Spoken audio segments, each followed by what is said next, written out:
तो समंदर का नया सिकंदर कौन है, ये हम इस रिपोर्ट में आपको दिखाने वाले हैं। दरअसल महाजंग में यूक्रेन ने रूस के खिलाफ जिस तरह जमीन पर पलटवार किया है, कुछ वैसी ही रणनीति अब समंदर के लिए भी बनाई जा रही है। खबर है कि अमेरिका ने यूक्रेन को समंदर में तैरने वाला ड्रोन दिया है, जो समंदर में रूस के जंगी जहाजों के लिए काल साबित हो सकता है।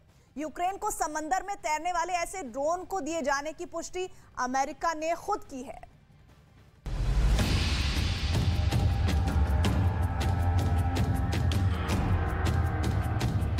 हवा में उड़ता ड्रोन युद्ध का रुख कैसे बदल सकता है, ये पूरी दुनिया ने यूक्रेन के युद्ध में देखा।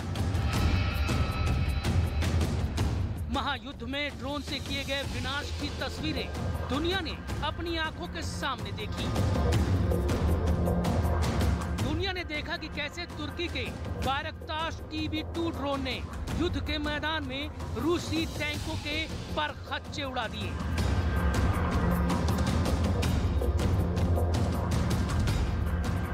लेकिन अब इस जंग में नया ड्रोन आसमान में नहीं बल्कि समंदर के पानी में तैरता दिखाई देगा।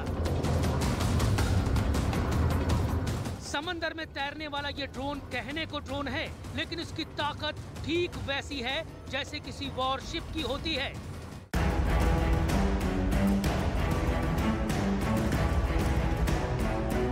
बिना इंसानी मौजूदगी के ये ड्रोन शिप समंदर में कोहराम मचा सकती है, दुश्मन की वॉरशिप को तबाह कर सकती है और किसी भी बड़े से बड़े जहाज को समंदर के बीच ही डुबो सकती है। दुनिया इसे USV यानी अनमैन्ड सरफेस वेसल के नाम से जानती है, यानी एक ऐसी शिप जिसे समंदर में जंग लड़ने के लिए किसी इंसान की जरूरत नहीं पड़ती। अमेरिका ने ऐसे कई USV यूक्रेन को दिए हैं, जिनका इस्तेमाल यूक्रेन जल्द ही जंग में कर सकता है। इन USV को चलाने के लिए अमेरिका ने यूक्रेनी फौज को बाकायदा ट्रेनिंग दी है। हालांकि अमेरिकी रक्षा मंत्रालय की ओर से ये साफ नहीं है कि कितनी संख्या में USV उसने यूक्रेन को दिए हैं। यही नहीं, सुरक्षा वजहों से अमेरिका ने इन USV के मॉडल का भी खुलासा नहीं किया है। इन तस्वीरों को याद कीजिए, जब पिछले महीने यूक्रेन ने काला सागर में रूस के जंगी जहाज मॉस्कावा को तबाह कर दिया था। इस जंग में रूस की कमर टूट गई थी। खुद पुतिन भी इस नुकसान को पचा नहीं पा रहे थे, क्योंकि मॉस्कावा रूसी नेवी में अपनी अहम ताकत रखती थी। अब सोचिए, समंदर के बाहर से यूक्रेन ने रूस को इतना बड़ा नुकसान पहुंचा दिया, तो फिर समंदर के अंदर ड्रोन शिप के जरिए उसकी मौजूदगी रूस के जंगी जहाजों के लिए कितनी घातक साबित होगी। समंदर में होने वाली किसी भी जंग में वॉरशिप के मुकाबले एक ड्रोन शिप ज्यादा खतरनाक मानी जाती है, क्योंकि इसे हमले के लिए अलग अलग पेलोड ले जाने के लिए कस्टमाइज किया जा सकता है। ये समंदर में 30 मील प्रति घंटा या 50 किलोमीटर प्रति घंटा की रफ्तार से तैर सकती है। यही नहीं, एक बार में ये 1200 नॉटिकल माइल यानी करीब 2000 किलोमीटर की दूरी तय कर सकती है। हवा में उड़ने वाले ड्रोन की तरह ही इसे सैकड़ों किलोमीटर दूर से ही कंट्रोल किया जा सकता है, यानी दुश्मन से सैकड़ों किलोमीटर दूर बैठकर इसका ऑपरेटर समंदर में किसी भी टारगेट को तबाह कर सकता है।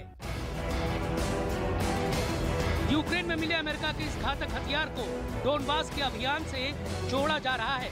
समंदर से सटे डोनबास के पूरे इलाके पर रूस कब्जे की तैयारी में है और इस कब्जे की काट के लिए यूक्रेन ब्लैक सी और अजोव सागर में रूस को शिकस्त देने के लिए ड्रोन शिप का इस्तेमाल कर सकता है।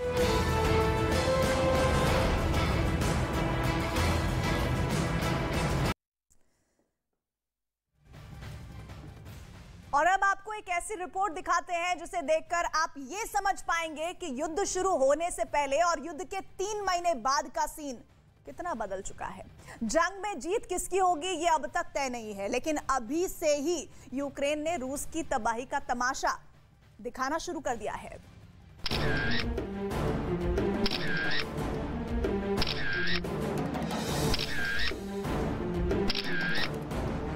ये रूस की की तबाही का तमाशा है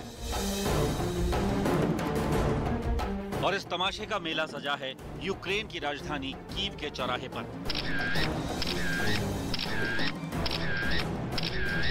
जरा गौर कीजिए इन तस्वीरों पर। ये वही रूसी टैंक हैं जिन्होंने 3 महीने पहले यूक्रेन के दरवाजे पर दस्तक दी थी।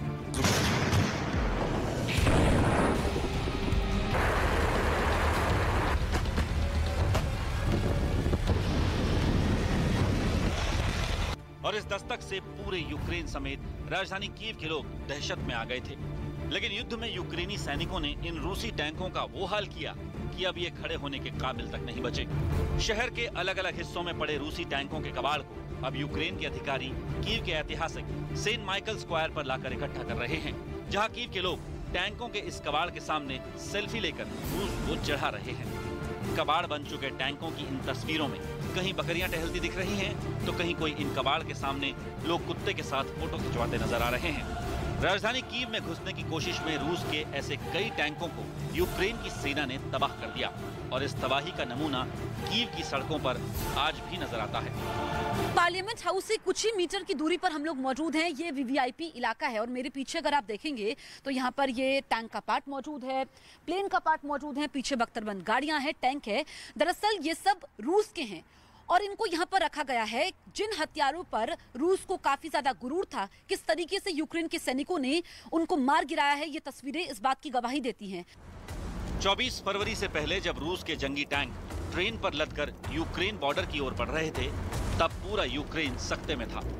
रूसी टैंकों की चढ़ाई के बाद तो लगा कि जंग में पुतिन की जीत महज 2 कदम दूर है। लेकिन जैसे जैसे दिन बीतते गए, यूक्रेन ने युद्ध का रुख बदल दिया।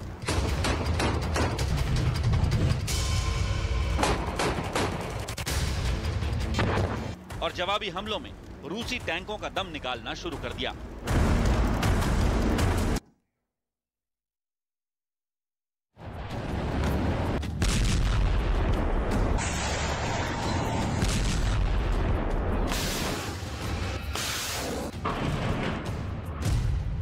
पश्चिमी देशों को बेलारूस की धमकी।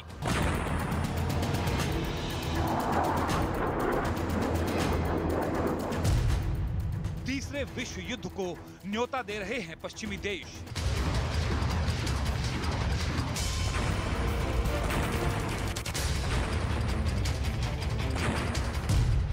यूक्रेन को मदद नहीं रोकी तो होगा तीसरा विश्व युद्ध।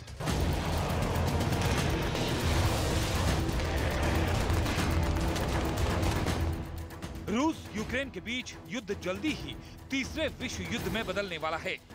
इसका दावा रूस के सहयोगी और यूक्रेन के पड़ोसी बेलारूस की तरफ से किया गया। बेलारूस के राष्ट्रपति ने पश्चिमी देशों को बड़ी चेतावनी देते हुए कहा कि अगर पश्चिमी देशों ने यूक्रेन को हथियारों की सप्लाई नहीं रोकी तो तीसरा विश्व युद्ध हो जाएगा। दरअसल युद्ध की शुरुआत से ही नेटो देशों ने यूक्रेन की मदद के लिए सारे दरवाजे खोल दिए थे। अमेरिका से लेकर ब्रिटेन और फ्रांस तक सभी देशों ने जेलेंस्की की आर्थिक मदद के साथ साथ घातक हथियारों की सप्लाई तक की। युद्ध में हालात ऐसे बने कि अमेरिका के भेजे हथियारों से रूस के सैनिकों का काफी नुकसान हुआ।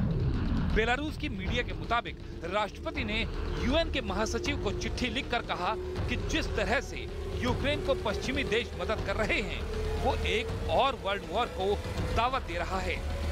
इसे रोकने के लिए सभी देशों को यूरोप में चल रहे मतभेदों को दूर करने के लिए एकजुट होना चाहिए। इतना ही नहीं, बेलारूस की तरफ से यूक्रेन को हथियारों की सप्लाई करने वाले देशों को चेतावनी भी जारी की गई। बेलारूस ने कहा कि अभी हाल ही में उसने रूस से परमाणु सक्षम मिसाइलों को लिया है। इसका मतलब ये कि रूस और बेलारूस कितने करीब हैं। बेलारूस ने संयुक्त राष्ट्र संघ को सलाह दी कि वो केवल शांति स्थापित करने में अपनी भूमिका निभाए, न कि आक्रमण